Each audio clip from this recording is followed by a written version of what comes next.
We all know things can change in a hurry when it comes to recruiting, but for now, LSU is off to a very good start with its 2018 class.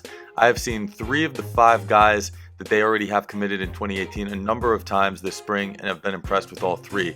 Wide receiver Devonta Jason took MVP honors for his position at the Rivals 250 Underclassmen Challenge on June 12th and really just continued to build on what he's shown us that's made him an elite prospect already. National Recruiting Director Mike Farrell made the point that Jason already looks like a college football player, and it's hard to disagree. The thing that he does better most than anybody else at his position, including defensive backs, is win jump balls. Probably the most impressed I've been with him came when I saw him at the Pylon 7-on-7 Bootlegger Invitational, and nobody had an effective way to cover him.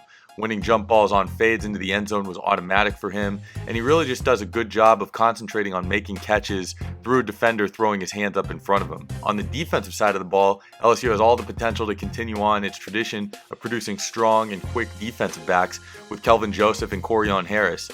Joseph has been particularly impressive to me as a guy that looks like he can just knock your head off, but he has a really good knack for knowing when to make a play on passes coming his way in coverage.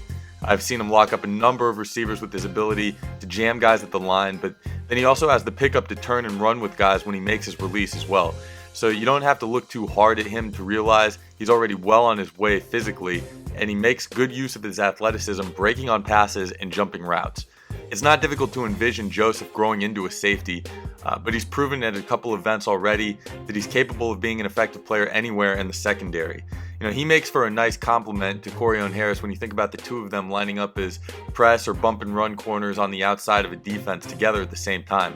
Harris is more of a wiry sort of guy for now, but really takes advantage of his length by finding a way to poke a hand or an arm in where a receiver is trying to make a catch. Again, when I recall his performance in the Bootlegger Invitational, he was a guy that wanted to line up across from the other team's best guy in coverage. He never backed down. With lanky players, sometimes we see just their natural movement takes a little bit longer to make than more compact players, but I don't think Harris actually really has that issue.